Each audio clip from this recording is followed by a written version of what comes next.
Mdundo huo unadunda kimikiki unaashiria dhahiri shahiri kwamba tunaivamia na kuiteka anga rasmi. Kaa chini makinike tuandamane hadi tamati. Mambo vipi Jenzi?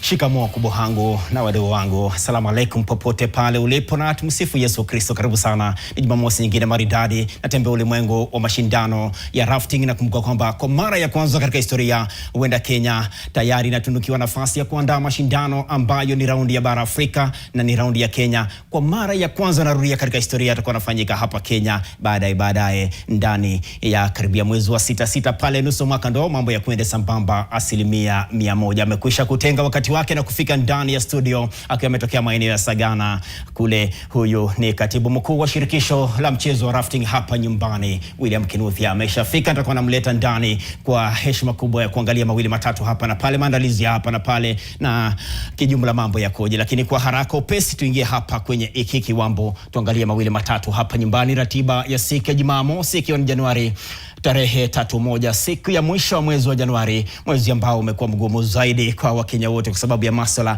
ya kiuchumi. Hata mimi amekuwa magumu.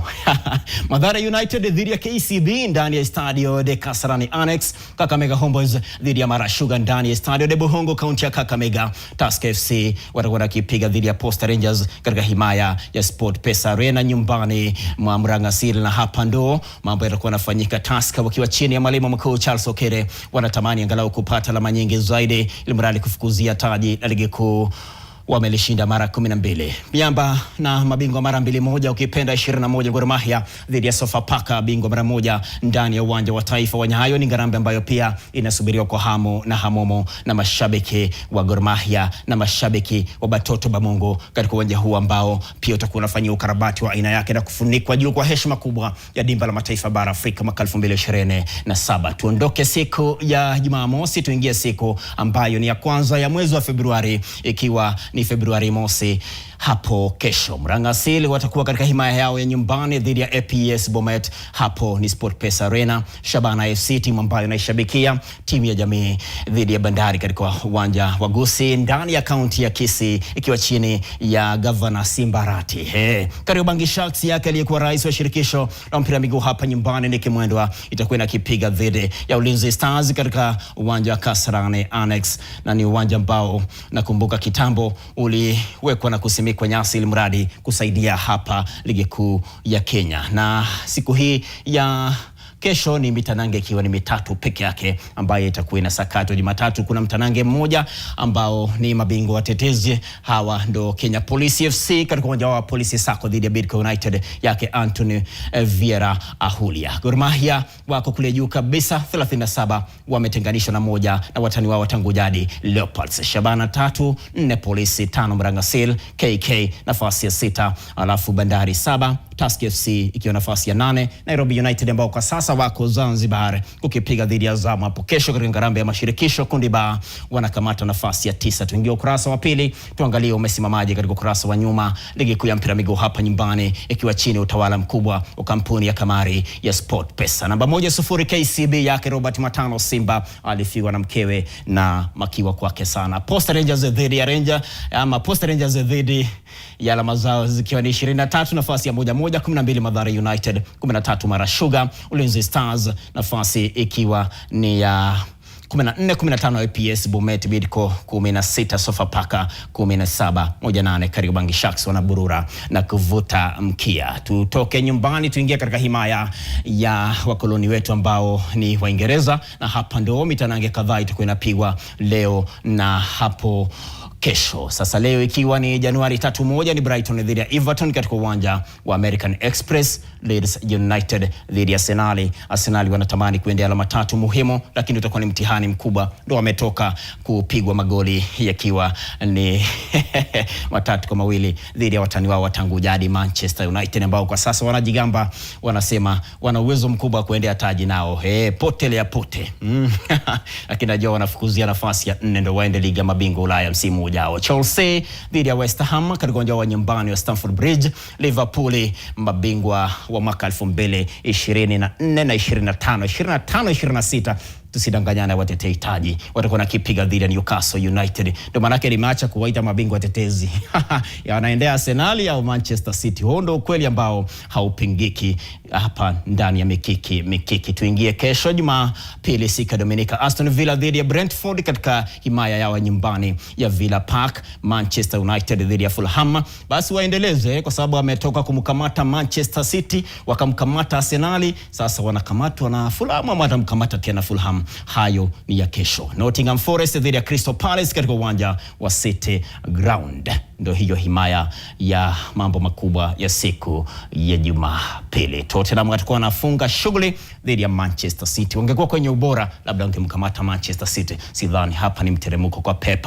Guardiola. Thomas Frank sioni, lakini Arteta anamuomba Frank amkamatie chini Pep Guardiola. Tuingie katika msimamo wa ligi kuu ya Uingereza. Umesimamaje? Bado licha kushindwa magoli 3-2 na Manchester United katika uwanja wa nyumbani wa Emirates. Arsenal wanakamata nafasi ya kwanza, alama zikiwa ni 50. Manchester City 2, 3 Aston Villa, Manchester United 4. Wanasema kisha hivi wako ndani ya liga mabingwa Ulaya msimu ujao. Mabingwa wa dunia Chelsea nafasi ya 5, Liverpool nafasi ya 6, Fulham 7, 8 Brentford, Newcastle United ikiwa nafasi ya 9, 1-0 ni Everton yake Daud Moyes. Ukurasa wa pili tuangalie mambo yakoje huko. Ndio kuna mshike ukiangalia kule chini kabisa katika kungangana nani asija kashuka, nani atakuja kupanda. Wanashuka watatu kwa mpigo. Tuangalie kukoje katika ukurasa wa mwisho. Wolverhampton 20-19 Burnley, West Ham United 18, 1-7 ni Nottingham, 1-6 Leeds United, 15 Crystal Palace, Tottenham 1-4 Bournemouth, 1-3 Brighton, 1-2, 1-1 ni Sunderland. Ukurasa wa mwisho wa ligi kuu ya Uingereza msimamo. Na kwa haraka upesi ni mkaribishe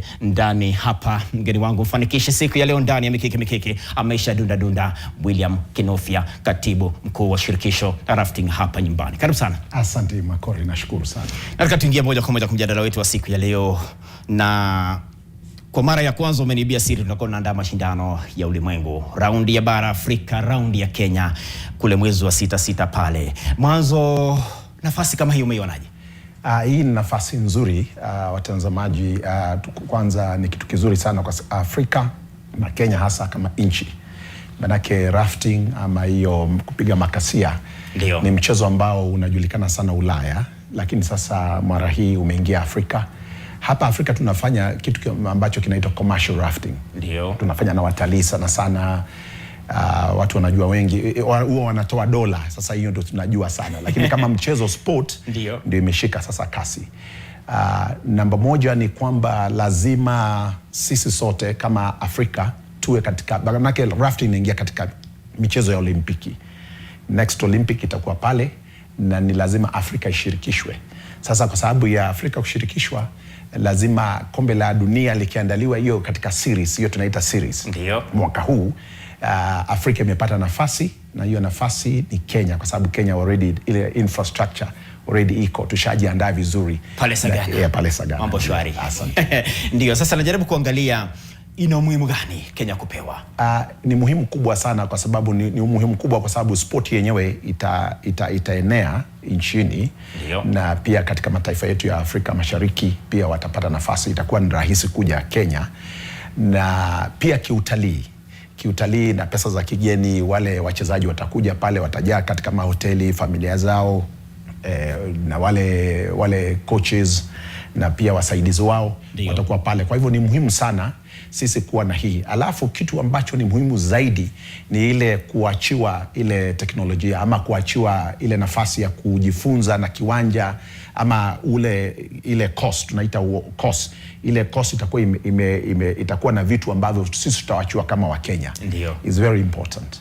Na ukiangalia William, hii inafanyika raundi ya bara Afrika, raundi ya Kenya, sawa na mashindano mbio za magari. Manake pia Afrika ikifanyika inafanyika Kenya. Ndio. Ukiangalia tunaita World Rafting Cup. Ndio. Hiyo ni WRC. Kabisa. Mashindano ya Safari Rally pia ni hivyo WRC. Sasa hii itakuwa ni series. Series ni kwamba mwezi wa 4 kuanzia tarehe 22 mpaka 29 itakuwa kule Ufaransa, mahali panaitwa Pau. So Pau tutakuwa pale sisi sote, timu ya Kenya, sisi, mimi katibu mkuu na wale wengine Tutakuwa pale mara ya kwanza. Timu ya Kenya itashiriki pale kwa mara ya kwanza, mara ya kwanza katika World Cup. Na pia timu zingine za Afrika kama Morocco, pia kuna Nigeria, kuna Ghana, kuna Senegali na Afrika Kusini. Hizo ndio timu zile kuu. Tutakuwa pale sisi sote. Kwa hivyo tutamenyana pale katika michezo ya dunia na pia Youth World Championship. Youth kutakuwa na michezo aina mbili. Moja itakuwa ni michezo ya dunia inapelekana pale Ufaransa. Pale. Na Youth Championship ya dunia mzima. Sasa kutoka hapo mwezi wa 6 tutaelekea mahali panaitwa Val di Sole, kule ni Italy. Again tuende pale tumenyane. Ndio. Kutoka tukimenyana sasa mwezi wa 6 ndio tuko Sagana tena baada ya mwezi mmoja. Kwa hiyo ya kwanza Ufaransa, ya pili Italia, ya tatu Kenya, alafu ya 4 tunaelekea pande sasa ndio itakuwa ya mwisho kuamua nani atakayechukua kikombe cha dunia. Ndio. Itakuwa kule Brazil mwezi wa 11. Sasa hivyo ndio michezo. Kwa hiyo kama mnashiriki Ufaransa, Italia, Kenya, tuende Brazil, hapa mnakusanya alama ndio mtu anajumulishiwa. Ndio, katika kila mchezo utakuwa ni alama si zaidi ya 300. Wale jaji itakuwa sasa ni unapata maybe kwa mfano alama 300, highest itakuwa ni 300. Alafu unaenda kule hiyo sasa ni France. Tunaelekea Italiano Val di Sole Italy, kutakuwa again 300 highest na pia Kenya Sagana 300, alafu Brazil 300. So inategemea na alama zako kwa sababu michezo ni aina 3. Kuna mchezo mmoja unaitwa RX head to head, ni kwamba hii boti mnashindana, mnagongana, ni kama mieleka kwa maji. Kusukumana alafu unaingia kwa gate. Ile mnasukumana hiyo kupita kwa mmoja ama wakiwa wengi hivi? Wakiwa 4. Kila boti lazima iwe na watu 4. Naona vile wanaingia chini ya ile hizo tunaziita gates. Kama milango lazima ukigusa mlango, ukigusa huo unatolewa alama 50. Ama penalty unapatia 50. 50 ni dakika, which is like 50 seconds. Hivyo ule ambaye atafika mwisho na dakika chache ama muda mfupi sana bila kufanya makosa mengi, huyo ndio anakuwa mshindi. Sasa hivyo ndio rahisi. Na unajua mchezo wetu pia ni kama kabumbu tu. Manake kuna VAR inatumika pale. Hiyo mtambo lazima uangalie. Manake it's very VAR iko. Ndio. Pale mwisho manake wanaangalia. Manake it's very close. Manake course ni 300 meters. Nao ni mabingwa wa dunia. Ni watu ambao wamejaza misuli makori, si kama mimi na wewe, lakini sisi ni mangengo. Lakini utafanya mazoezi ikifika mwezi wa 6 utakuwa umejaja, utakula ugali vizuri. Acha niamini. Basi sasa wale wamejaja wanafanya mazoezi. Sasa ni kupiga makasi ama miko kabisa. Sasa pale inakuwa ni nukta. Kama Argentina tulipokuwa huko mwezi wa 11, ilikuwa timu ya Urusi ilishinda timu ya Japan na nukta 3. Na hapo ndio VAR inasaidia sasa. Hapo VAR ndio inaingilia. Nukta, manake pale sasa macho hayawezi. Hivyo ndio tutafanya Sagana, manake macho. Kama kwa riadha wanasema photo finish. Sababu kuna kipindi unakuta wote unawezi kuamua nani ameshinda. Ni kweli naam kabisa. Sasa hivyo ndio mitambo. Na hiyo mitambo tunatoa Netherlands. Manake itakuja kutoka Netherlands ikuje pale, manake wale wako na mashini ambazo zinaweza kuona vizuri. Ndio. Manake Kenya kidogo tunajaribu kutafuta kama kuna mtu ambaye ana huo uwezo, tunamkaribisha katika tenda yake atatuletea. Kabisa. Asante. Tuangalie matayarisho kuelekea katika mashindano hayo ya ulimwengu. Matayarisho labda tayari ndo mshaanza? Tushaanza, tulianza Disemba tarehe baada ya Jamhuri tarehe 12. Tumekuwa tukiendelea, tuka break kidogo wakati wa Christmas, watu waende, tumerejea tena Januari. Manake kile ambacho tunataka kufanya ni katika huu mchezo ni kwamba ukiangalia michezo ya Kenya, riadha imeshika sana, imeshika noga, ndio imekuwa muda mrefu. Hiyo ndio inatubeba hasa katika mashindano Olimpiki. Naam, kujulikana katika michezo ya Olimpiki ni michezo ya riadha na sana mbio hizi za katikati na zile ndefu kidogo. Sasa wakati huu nafasi kama sasa sisi ni mabingwa wa Afrika. Na Afrika tukiendelea kutrain hivi kama Kenya, sioni timu ya Afrika ikikaribia. Kwa hivyo sisi tuna nafasi nzuri sana. Tuna nafasi kama sasa tulipoenda michezo ya World Championship, hatukufanya vibaya sana, ilikuwa mara ya kwanza kule Argentina tulikuwa na nafasi ya 16. Ndio. Kwa hivyo tunataka kuimarisha muda wetu kwa sababu tutakuwa na equipment nzuri za kutrainia, so tunataka tuone tuko nafasi ya medali ya kuingiza Kenya katika medali. So mpira wa miguu ukijaribu kufika kombe la dunia na sisi pia tunatafuta medali, hiyo ndio tofauti. Na ukiangalia upande wa wanaume na upande wa wanawake, timu ya taifa unaionaje? Ni nzuri. Wale ni vijana wachanga, manake tuliangalia kwamba kuna watu wengi wanaweza fanya, lakini tukasema tufanye na vijana. Manake ukiangalia vijana wetu wanaanzia miaka 14 kuelekea mpaka yule ambaye ni mkuu zaidi ni miaka 23. The reason ni kwamba tunajenga team, wakifika miaka 26 27 wale wameshagobea, washaelewa na wanaelewa na ujuzi wa kutosha. Ndio. Kuliko kuchukua mtu wa miaka 35 ama 32 ataitumikia nchi kwa muda mfupi sana. Kwa muda mfupi kidogo, muda mfupi. Lakini rafting, unaweza cheza mchezo wa rafting, ndio mchezo pekee dunia mzima unaruhusiwa kuingiza mtu mpaka miaka 75. Katika ukongwe wote. Ukongwe. Kuna watu kule Argentina, Brazil wako na miaka 50. Lakini ukimwangalia Makori huwezi kuamini, mkono ni kama mguu wako. Mkono tu hapa amejenga kabisa. Wanapiga makasia, yani unajua ni nguvu ya mikono. Kweli. Sasa na ujuzi, ile technical tactic, ile tactic ya kuingia kwa zile gate. Hiyo ndio kitu ambacho tunaangalia hata sisi wa Kenya tunajifunza sasa. Ile technical ya kuingia ndani ya gate na kuzunguka bila kugusa ile gate, ili penalty isipatikane. Hiyo inahitaji ufundi wa miaka mingi. Ufundi na maarifa na experience, kwa Kiingereza wanasema experience. Tajriba. Au tajriba. Basi lazima uwe ni mtu ambaye umefikia kile kiwango. Sasa hiyo ndio tunajaribu kujifunza ili tuwe makosa ambayo tunafanya ni machache sana. Na hiyo tuko mbele sana na tunaendelea zaidi. So tuna train mpaka mwezi wa 5-6 tutafanya hivyo. Lakini umesema ndio yamejumuisha katika mashindano ya Olimpiki. Labda nafasi ya Kenya unaiona wapi? Labda siku moja kwa hii tiketi pia? Tiketi tutapata. Hiyo sina shaka, manake mito tuna mito mizuri. Tuna pale Yala, tuna Nzoia, tuna mito mingi Kenya mizuri, Sagana, Mathioya, Nithi kule, ni Athi River, mito ni mingi. Na wacha niseme hivi. Wakati kuna mvua nyingi, hata ile mito ambaye kuna mito ambayo inakuweko kwa muda wa miezi 3 ambayo inajaa na inapeleka watu. Inafurika kabisa. Hiyo kufurika tutakuwa tukichukua nafasi hiyo ya kutrain. Kwa hivyo kama ni kwa mfano mito ikifurika raha kwenyu. Raha kwetu. Maana tutawasaidia wa Kenya. Ndio. Tutawasaidia wakati kuna shida kidogo, maana mkasa ni mkasa. Ndio, kama kuna majanga. Kama kuna mkasa majanga pale. Na maji. Exactly, tutakuwa pale sisi kama federation. Ndio. Lakini at the same time tunaendelea kutrain. So hiyo ndio ule umuhimu kubwa sana wa michezo. Maana pia tumeshaanzisha ocean rafting kule pande za pwani. Already tulifanya Oktoba, tulikuwa na siku 3 pale ocean rafting. Ndio. Sasa tunaelekea lake, tunaelekea kule Kisumu. Tunafanya pia kule tutafanya kwa Lake Victoria. Tutakuwa na ingine Ruiru Dam mwezi wa 4. Unaona sasa inashika hivi. Kufanya kwenye bahari, kwenye ziwa na kwenye kidimbi kama dam. Hata dam, hata kama Kasarani kwa puli mrefu ya 50 meters. Tunafanya sprint. Tunafanya sprint pale. Maana zile boti ni ndogo, si kubwa sana. Ndiyo. Na si nzito. Ni boti yenyewe ni kilo 32. Hiyo ndogo vizuri. 32 kilos na mkoa 4.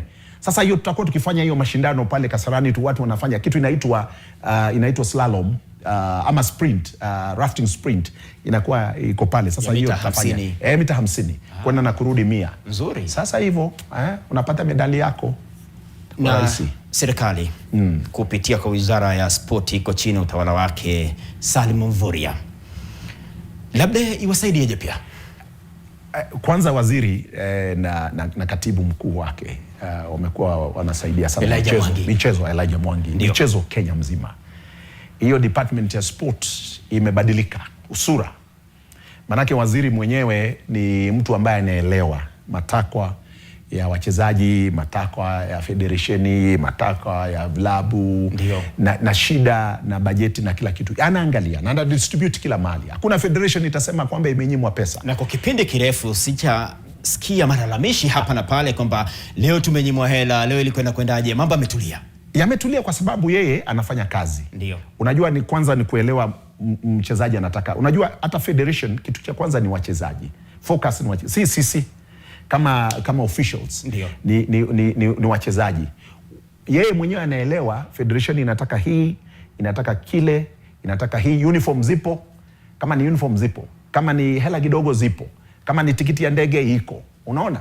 Sasa yeye hakuna malalamiko. Ndio unaona hakuna, kama mbeleni wale walikuwa pale kuna shida kidogo. Kulikuwa vita, mara nani. Hata wanalala airport hawajalipo marupurupu. Mara wanaenda kwa waziri mwenyewe wanalala pale. Lakini Salim anakaa vizuri. Hakuna shida.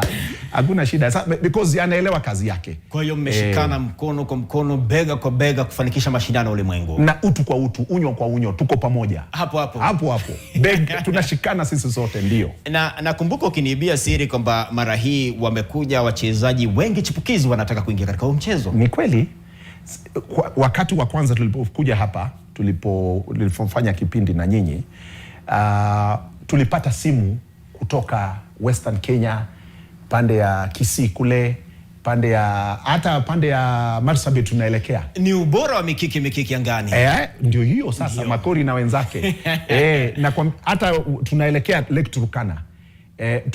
Gavana wa kule pande ya Turkana wameandaa kikao. Tutaenda pale showcase rafting pale, tuone uwezekano katika ile lake ya Turkana. Basi tuende pamoja. Tutaenda pamoja na tutawakaribisha nyinyi nyote. Kabisa, mimi na Toto Arege. Ndio. Na pale naona anafanya kazi nzuri mwelekezi wangu Filipo na kikosi. Asante na shukuru. Ndio. Kwa hiyo mnataka muende kila maeneo ya Jamhuri ya Kenya. Kila maeneo ya Jamhuri ya Kenya bila kubagua. Hata Nairobi utakuwa na team. Already tumeanza kuform team ya Nairobi. Maana yake team ya Nairobi kwanza mmoja iko hapa KU, Kenyatta University. Na sio hivyo tu, tuna sign memorandum of understanding. Na kama sasa next Wednesday tuna sign na Murang'a University. Nairobi na Kenyatta University pia already kwa kona department ya michezo. Already wachezaji wengi wa timu ya taifa ni watu wa Kenyatta University. Unaelewa? Wana time ya kutrain. Kama sasa wamekuja jana jioni, Sagana wana train. Kesho jioni siku ya Jumapili wanarudi shuleni. So that's how the arrangement is. Wanakuja, sisi kama federation tunapata mahali ya kukaa, chakula cha kunywa, wanakula vizuri, mayai, kila kitu. Wanapiga mazoezi yao vizuri. Jioni Sunday again we pay. Manake tuko na sponsor ametupa hela kidogo, tunalipa nauli zao. Nauli zao. Gharamia kila kitu. Gharamia kila kitu. So hakuna mahali ambapo mtu anasema hasina fare, sijui sina pesa ya kufika katika ile course. Wewe jileta mwenyewe. Fanikisha. Hivyo. Na hata sasa vijana wengi wale ambao wananisikiza ama wananitazama, ni fursa yao. Huu ni mchezo ambao si competitive. Vile kama michezo mingine. Unajua kuingia mara sijui lazima ufanye hivi, lazima ujulikane. Hakuna. Hapa si lazima ujulikane na katibu mkuu. Na sisi hata kuitisha hela ati ndio uingie katika timu yetu ya taifa. Wewe mazoezi yako, ubora wako utakufanikisha kuingia na kujiunga na timu ya taifa. Sasa hiki kipindi mmeandaa mashindano pale maeneo ya Sagana. Alizungumza coach fulani wa Morocco. Wacha tusikie alisema nini kwanza. A member federal in Moroccan Rafting Federation. I'm here in Kenya for a first African Rafting Championship to participate in it and to create this event in Kenya, because Kenya, you know, a lot of rivers, a lot of water every year. It's a good place to host this sort of sport. And as you know, Africa is starting to develop this activity and to bring more events in this area. In Morocco, we have rafting only 3 months a year, like March, April, and May. But we do a lot of things like canyoning and hiking, maybe base jumping, and I am happy to be here in Kenya, and I will come maybe every year. Next year we promised Kenya to hold a world rafting championship here in this place, and from this place, as a rafting guide, I will advise all the young African girls and boys to enjoy rafting sport. It's very good addition, and this activity is a friend with the nature. It's not disturbing the nature. It's a good friend activity for the nature, and we advise all the young people, boys and girls, to join rafting federation in their country and also in Kenya. Coach Mustafa huyo akitema madini yake ndani ya mikiki, na tuko mbele zaidi ya kwao. Ndio, Kenya tuko mbele. Kuna msemo siku hizi wanasema tunaelekea Singapore. Ni kweli? Hii ndio Singapore. Sasa manake kama tuko mbele ya Morocco na Afrika Kusini wanakuja kubenchmark na wanaleta team Kenya, kwa nini tusiseme sisi tuko mbele? Tuko mbele. Morocco tushindie tu soka. Ni soka tu, lakini ni muda tu kidogo. Baada hizi stadium zote kujengwa, I'm sure sasa ile talent itafunguka baada ya miaka kama 10 hivi. Sisi ndio tutakuwa tunazungumza. Itakuwa tu rafting, ukimbiaji, mpira wa miguu, boxing, kila kitu itakuwa mbele. Maana academy ziko. Muda unakwenda sana. William, kauli yako ya mwisho ungetaka kusema? Mimi ningetaka kuuliza Wakenya wengi, especially vijana wale ulizungumzia kuhusu Gen Z. Ndio. Gen Z, msikae nyumbani. Tupigieni simu, tutafute kama federation, tutafanya kazi pamoja. Na ni nafasi yako. Hii ni nafasi ndogo sana.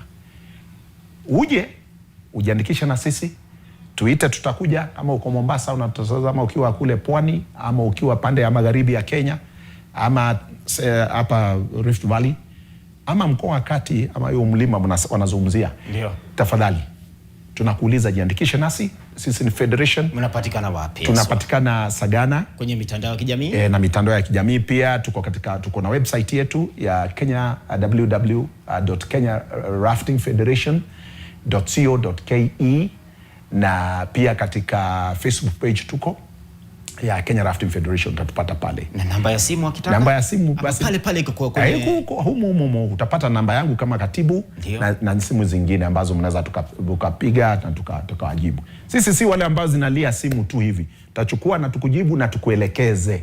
Na wale wanataka kuandika hiyo namba naweza kuupa. Alafu kuna kitu kimoja Makorigas, tukimalizia. Ndio. Juzi kama wiki 3 iliyopita nimeulizwa na Saudi Arabia na nchi ya kule Warabuni, walikuwa nataka wasichana 10 wa kufanya rafting waandikwe kazi.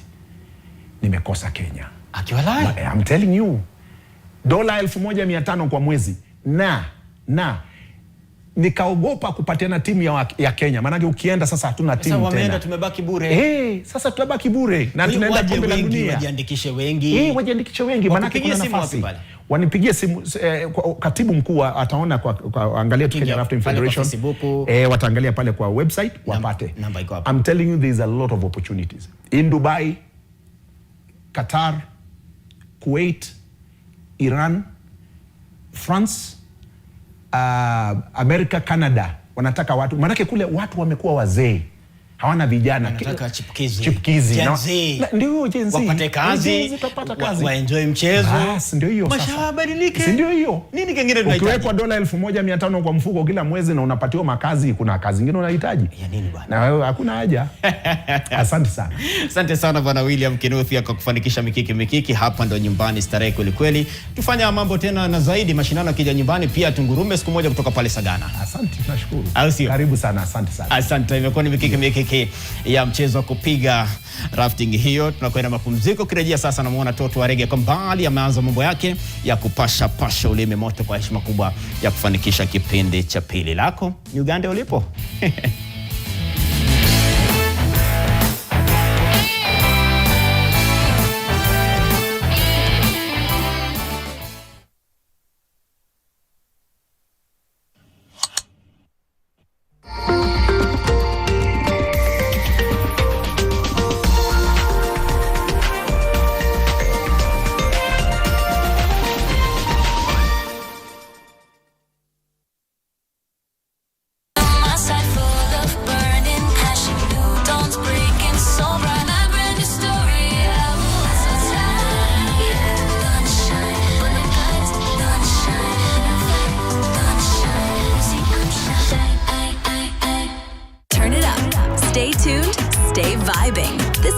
just music. This is an experience.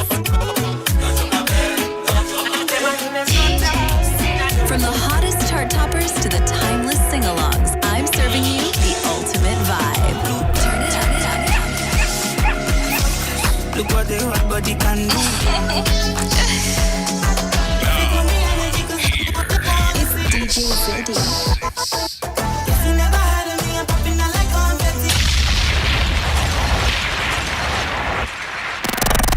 How do you keep your toilets clean? I use normal detergent and bleach for washing. The detergent and bleach cleanless can leave behind yellowness, rust, and germs. Harpic's 10 times better cleaning compared to regular detergents and bleach, and kills 99.9% illness-causing germs in your toilet. To clean your toilet properly, you need Harpic 10X.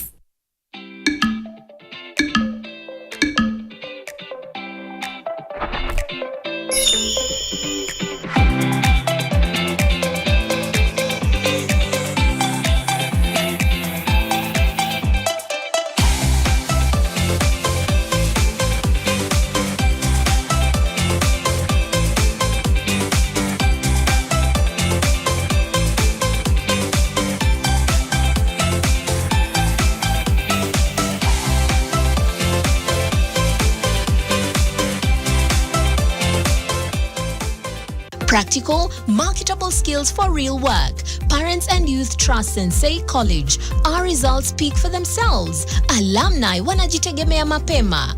Sensei College. My skills, my future. Call 0717 000 777.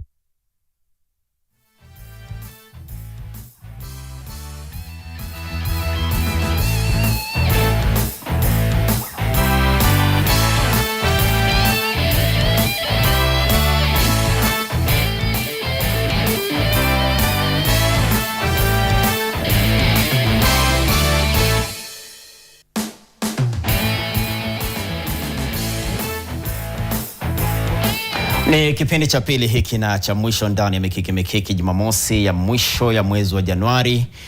Mwezi mgumu kweli kweli, tukiingia siku ya kwanza mwezi wa Februari hapo kesho, Mwenyezi Mungu akiridhia. Muiruri anasema anafuata kwa karibu sana, mara nyingi hapendi kukosa mambo haya. Anasema msalimie Toto wa Rege.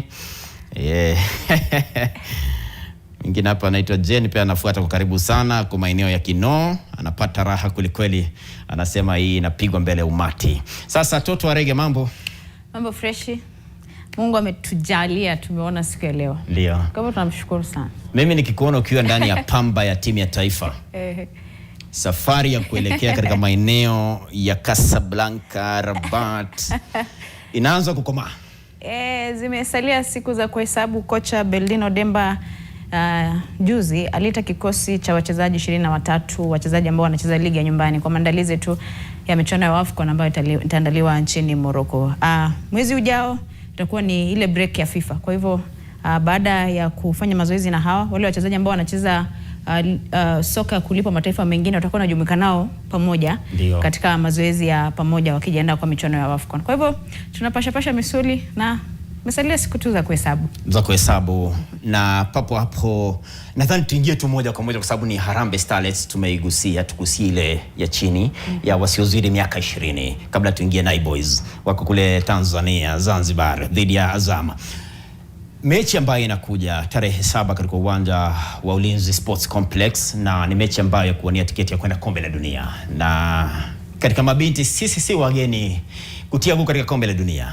Unakumbuka Junior Starlets wakifanya mambo yao pale Dominica. Binafsi ulikuweko Dominica. Nafasi ya Kenya unaiona wapi? Nafasi ya Kenya ipo vizuri, na katika kikosi hicho cha kocha Jacqueline Juma wachezaji 19 ambao walicheza katika kombe la dunia mwaka 2024 wamepewa promotion, wameingia katika timu ya wachezaji wasiozidi miaka 20. Kwa hivyo inamaanisha kwamba hicho kikosi kina experience ya kucheza kwenye World Cup, na tunacheza dhidi ya Tanzania ambao ni watani wetu wa jadi. Ndio wakituwekea pale tagi ikisoma kabisa ni Mikiki ya Rising Starlets.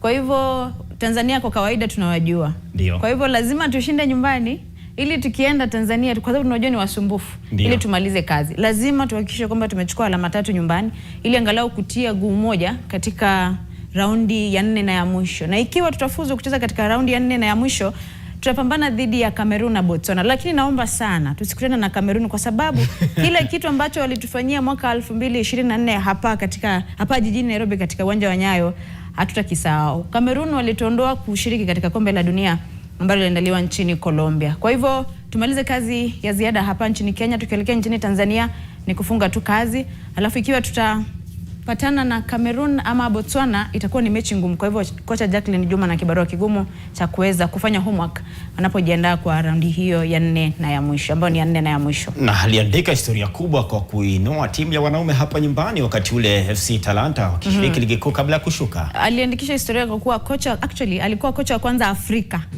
Kocha wa kike wa kwanza Afrika kunoa timu ambayo inacheza katika ligi ya taifa. Mashallah. Mwenyewe nilifanya story yake na nilipokuwa na jaribu kufanya research nilipata kwamba alikuwa kocha wa kwanza wa kike kuweza kunoa timu ambayo inacheza katika ligi ya taifa. Ungeendelea tu vile ulikuwa shaanza.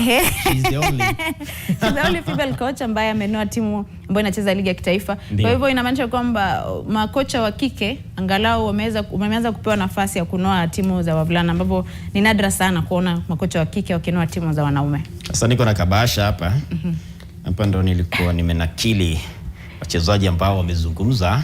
Doreen, Olesi na Nekesa. Wamezungumzia hiyo ngarambe ya timu ya Tanzania na wao hapa nyumbani. Tuwasikia. Mudi iko poa juu kila player kukutana na yako hapo, hata uso tu inaonyesha inajua hapa kila kitu iko sawa. Na pia ukiangalia hata players wenyewe venye tuna train grao, mtu anaonyesha kwamba kuna kitu tunataka hapo mbele. Na ukiona mtu akiona mwenzake yako chini anamuencourage, anamwambia unaweza, hii ni yetu, lazima tu win. So naambia tu mafans date 7 wajae pale Ulinzi Complex, tutawakilisha poa na tuko ready kuwafaitia na kuwapa hiyo win. Kwangu naweza sema mazoezi imekuwa fiti, tuna train fiti, tunangoja tu hiyo game yetu na Tanzania na tunaweza kuwapiga juu venye tuna train vizuri sana. First namshukuru Mungu kwa umbali ambaye ametutoa. Kama jina ni Valeria Nekesa. Kwa mafans kitu ndawaambia, nyinyi mkujeni Ulinzi mchaze stadium. Sisi tutajikaza na game ni 90. Tutapush up to last whistle. Na najua kila mtu amejitayarisha, kila mtu amegive her best kwa zoezi. Na najua tutapush sana na tuweze kuchukua hiyo ushindi. Mara nyingi ni coach wa riadha Wafula. Leo anafanya kazi kwenye sound. Ani akiamua ni mute na ni muti. Amekimbia akaleta hii ngozi ya ng'ombe. Nitakwambia ilitoka wapi baadaye. Ndio yamekimbia kaenda kwa TX. TX ni pale anahakikisha tumeenda breaki. Mambo ya media hayo. Tutoke kwa timu ya taifa ya wasiozidi miaka 20 tuingie katika majukumu makubwa. Kombe la mashirikisho, wameshinda kombe la Mozartbet, na Mozartbet tena renew kimombo wanasema, wameufanya ule mkataba na shirikisho la mpira miguu Kenya upya katika kufanikisha ili kombe ambalo walilishinda Nai Boys ambao wako chini utawala mkubwa wa gavana namba 047 Sakaja. Ukakako pale pia anafanikisha mambo yake, alihudumu pale kwa shirikisho la mpira miguu Kenya wakati ule Nick Mwendo akiwa rais. Sasa wako Tanzania na walikuwa kule Zanzibar, na safari yao ya kuingia hasa katika hatua inayofuata kutoka hatua ya makundi, hasa ni robo finali ama ni hatua ya muondoano. Safari yao ni kama inaanza kuwa kwenye dosari. Kwanza kabisa makofi kwa Nai Boys. Wamefanya vizuri. Wampiga hatua nzuri, hasa kuingia katika hatua ya makundi ni achievement. Ni achievement kwa sababu walitoka NSL moja kwa moja wakaingia kwenye ligi kuu ya kitaifa ambayo kwa sasa ni SportPesa. Ingawa hawakuanza na makali sana katika ligi kuu, wakaweza kupiga hatua ya kuingia kwenye hatua ya makundi katika michuano hii. Ndio. Tunawapigia, tunawapatia kongole na tunatakia kila laheri hapo kesho. Lakini hawakuanza vizuri katika hiyo mechi ya weekend iliyopita dhidi ya Azam. Na inamaanisha kwamba wakienda nchini Tanzania kule akienda mtu hapatoki mtu. Ndio. Kwa hivyo hivi sasa tutakuwa tunamsikiza kocha wa timu ya Nairobi United Salim Ali kuelekea mechi ya kesho dhidi ya Azam FC ya Tanzania. Tumsikiza anasemaje. Football is crazy. Sometimes when you look at 205, Liverpool lost all their 3 matches. But at the end of the day, if we played and we minimize mistake the way we did in Nairobi, then I think it's something that we can work on. The reason is because that it's only one team has 9 points, and the other Maniema has 6 and Azam 3. So if we get our first win, then at home against Wydad, which it's possible we can win, then we never know what will happen. Naam, all the best Naiboys mnapowakilisha taifa. Na hilo katika kitengo cha Makinda Hatar, Susan Waweru ameongazia sijui ni beki ama ni mshambuliaji ama ni winga wa timu ya Manchester United, Patrick Dogu. Najua mashabiki wa Arsenal wampendi sana, lakini tizama.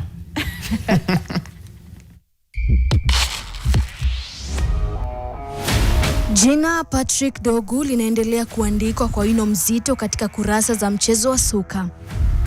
Akiwa na umri mdogo lakini akili kubwa ya soka, Dogu ameibuka kuwa mmoja wa makinda hatari wanaunda mustakabali wa klabu ya Manchester United. Dogu alizaliwa tarehe 26 Oktoba mwaka 2004 nchini Denmark akiwa na asili ya Nigeria. Safari yake ya soka ilianza Husum Bold Club, ambako alianza kucheza pamoja na ndugu zake kabla ya kujiunga na akademia ya Nordsjælland. Kipaji chake kilionekana mapema, hali iliyomfungulia mlango wa kujiunga na klabu ya Italia ya Lecce mwezi Julai mwaka 2022 kupitia kikosi cha vijana. Mwaka 2023, Dogu aliongeza muda wake Lecce baada ya kusaini mkataba uliokuwa ukimweka klabuni hadi mwaka 2027. Msimu wa mwaka 2023 mwaka 2024 ulimfungulia ukurasa mpya alipohamishwa rasmi na kuanza kucheza katika kikosi cha wakubwa. Alicheza mechi yake ya kwanza katika klabu ya Lecce tarehe 13 Agosti mwaka 2023 dhidi ya Como kabla ya kuonja ladha ya Serie A wiki moja baadaye alipocheza dhidi ya Lazio. Bao lake la kwanza katika soka ya ushindani ya wakubwa ilikuja tarehe 2 Februari mwaka 2024, Lecce wakishinda mabao 3-2 dhidi ya Fiorentina. Haikuchukua muda kabla macho ya vigogo wa soka barani Ulaya kumtambua. Tarehe 2 Februari mwaka 2025, Dogu alisaini mkataba wa miaka 5 na Manchester United hadi mwaka 2030, akiwa na kipengele cha kuongeza mwaka mmoja zaidi. Siku 5 baadaye, tarehe 7 Februari alichezea Manchester United kwa mara ya kwanza katika mechi ya kombe la Carabao, United wakiibuka washindi kwa mabao 2-1 dhidi ya Leicester City. Tarehe 26 Februari mwaka huo, Dogu alicheza mechi yake ya kwanza ya ligi kuu katika uwanja wa Old Trafford dhidi ya Ipswich Town, ingawa alipata kadi nyekundu baada ya dakika 43. Wiki chache baadaye, Desemba, aliandika historia yake binafsi alipofunga bao lake la kwanza akiwa na Manchester United katika ushindi wa bao 1-0 dhidi ya Newcastle United. Bao lake la pili kwa klabu hii lilikuja Januari mwaka 2026 dhidi ya Manchester City katika uwanja wa Old Trafford, United wakishinda mabao 2-0. Katika mechi nyingine ya hivi karibuni dhidi ya Arsenal, Dogu alifunga bao la pili, United wakishinda mabao 3-2 baada ya Matheus Cunha kufunga bao la ushindi.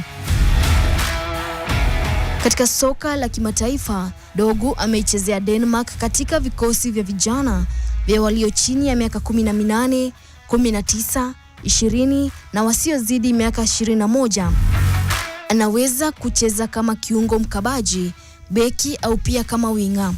Ana ubunifu, kasi ya mawazo, nguvu ya mwili na udhibiti wa hali ya juu wa mpira, sifa zinazomfanya awe tishio kila anapokuwa uwanjani. Kwa sasa, Dogu anavaa jezi nambari 13 katika klabu ya Manchester United. Kutoka viwanja vya Denmark hadi jukwaa kubwa la Old Trafford, safari ya Patrick Dogu ni ushahidi kwamba kipaji, nidhamu na bidii vinaweza kumfikisha mchezaji kileleni. Akiwa bado kijana, lakini tayari akionyesha ukomavu wa hali ya juu, Dogu ni jina la kufuatilia kwa karibu katika enzi mpya ya Manchester United. Susan Waweru, makala ya Makinda Hatar.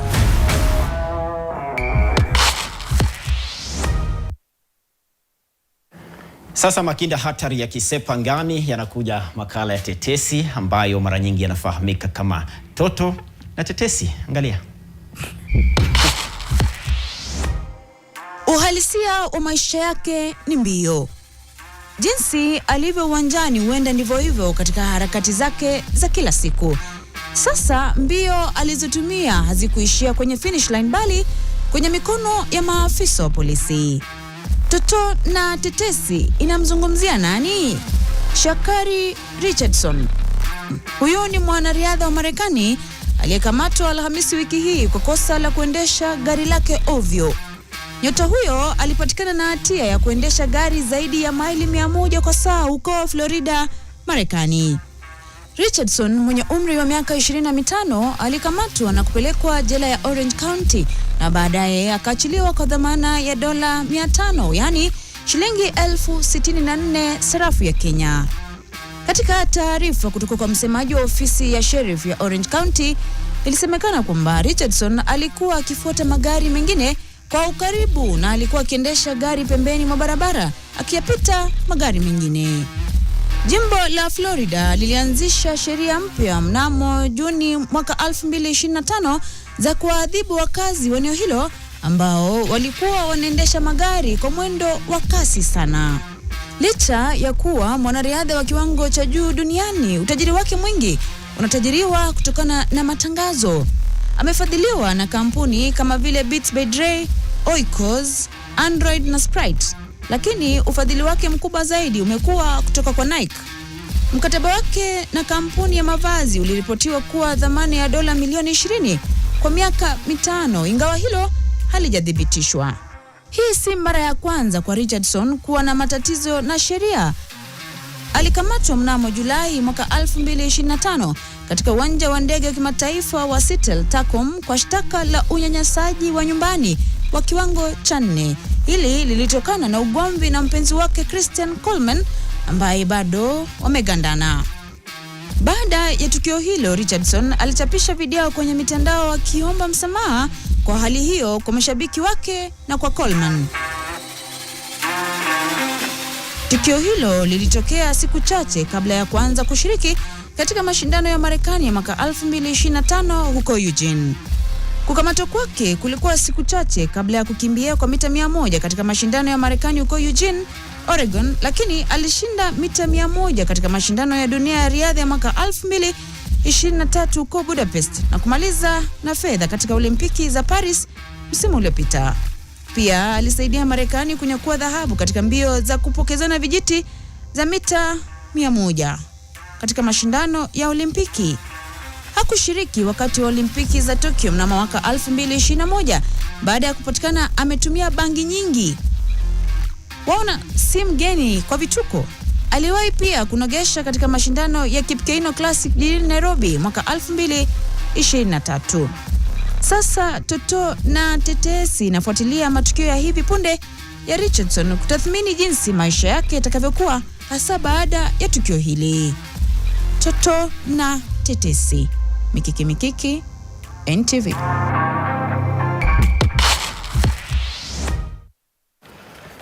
Tunaingia katika sehemu muhimu ya kuangalia magazeti. Kurasa za nyuma zimebeba nini? Na hapa ndo mara nyingi dhahabu, fedha na shaba zinakuwa kwa maana ya mambo makubwa katika ulimwengu wa michezo. Na tunaanza rasmi na gazeti la Mwanaspoti ambalo liko ndani ya Taifa Leo Jumamosi, na huu ni ukurasa 1-3 mgongoni. Na hapa ndipo naona pesa wewe dola.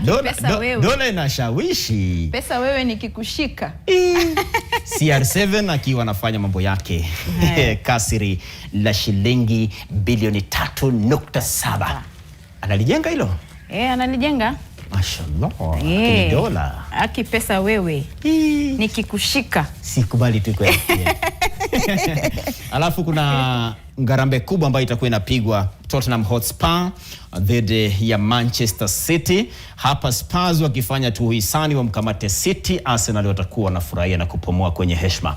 Ngarambe inasubiriwa pia kwa hamu na hamomo. Alafu hapa kuna huyu kipa ambaye alifanya mambo makubwa katika ligi ya mabingwa Ulaya, hatua ya ligi, manake walibadilisha formati ama formationi, wakasema ni ligi alafu inaingia katika hatua ya mchujo kuelekea katika robo finali, nusu finali na finali. Sasa aliyekuwa kocha wa Real Madrid, mabingwa mara 15 na wameshinda taji la ligi ya mabingwa Ulaya mara nyingi zaidi katika historia, na yeye akawa amerejea kule kwa nyumbani. Na angalia huyu kipa ambaye anafahamika kama Trubin akifunga goli muhimu, ametoka kule kwao kwenye analinda lango na wamepata free kick, akakuja huku ikaletwa free kick. Alipewa signal na Mourinho, akamwambia wewe nenda, tunakamilisha nenda. Lakini nashangaa kwamba hakufahamu kwamba walihitaji goli moja kuingia katika hatua muundo wa na ukiangalia kwanza kwenda kwake kwenye lango la mpinzani alikuwa anabahatisha. Alibahatisha sana. Na kujua kwamba atafunga. Ndio. Na Arsenal wakati mwingi pia wanafunga kutokana na vitu kama hivyo. Magoli yao. Magoli yao. Ya mipira mifu. Tuingie ukurasa ambao unafuata, ambao ni ukurasa wa 14, na hapa ndipo yameandikwa masuala kadhaa ambayo yanafungamana na hapa nyumbani Kenya, ukiachia mbali kule Ulaya. Na hapa ni kwamba Sawe kutetea taji lake kule London katika mashindano ya London Marathon, ambayo mara si moja alipeperushwa hapa ndani ya NTV, na labda msimu huu bado uende ukakuta yakifanyika. Maandika taarifa Kuntu Bernard Rotich, moja kati ya waandishi ambao salute kwa masuala ya riadha. Au sio? Sasa shuka alafu tuangalia hapo Gor Mahia. Akonor anataka angalau wapate waongeze alama ili waendelee kuzidi kusonga katika kunyatia kuendea taji la 22, na wanakipiga dhidi ya Batoto ba Mungu Sofapaka. Awali ukiangalia kwenye ratiba ndani ya mikiki. Sasa hii pengo ni pointi moja na wao na Chui. Msimu huu Gor Mahia si ile Gor Mahia ambayo tunaijua.